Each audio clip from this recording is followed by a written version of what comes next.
Only 2 teams will be relegated from the Super League this season.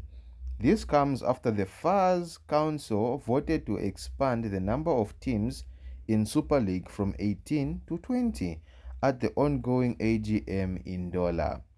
So, if you watch the Zambian Premier League, we know for a fact which team these guys are trying to protect, or should I say, which 2 teams. Because it doesn't make sense at the end of the season, or going to the end of the season, you decide to change the format for relegation. These 18 to 20 teams, that's perfectly understandable. That will come into action next season. But the fact that before the season ends, you've decided only 2 teams instead of 4, the regular 4 will be relegated. Nah, we all know who they're trying to protect, because if they wanted, what they could have done is for next season just maintain the same 4 teams being relegated. Because let's look at the Power Dynamos, Ava Yellow, best team in the league. You already know where they are. And then now look at the teams that are here: Napsa Stars and Nkwazi and Ghana, Green Buffaloes, and also Zesco United. All these teams are risking with relegation. So if it was 4, then Ghana would have something to worry about as we're going to the final games of the season, right?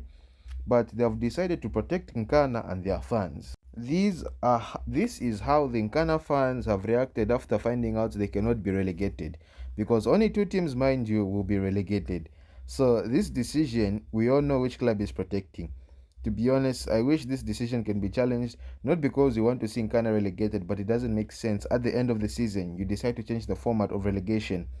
Now, Napsa Stars and Kana are very lucky this season. In fact, including Green Buffaloes and Zesco United, all of these teams are very lucky.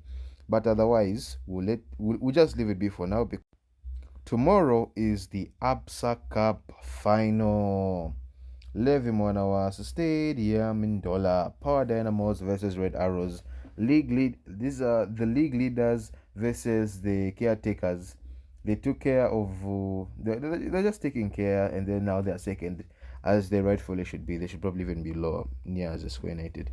We all know the team that has scored the most, the team with the player that has scored the most goals, aka Makitu, will win this trophy. This is not a prediction. This is a spoiler. Power Dynamos are going to win the Absa Cup. Yes, you may inhale all the copium you want, but Power Dynamos are winning. Ava Yellow. They should have made this yellow just to give people a sign that Power Dynamos are going to win. Not even a sign, but just to inform the public of very accurate information. Otherwise, see you in the Absa Cup final, and peace.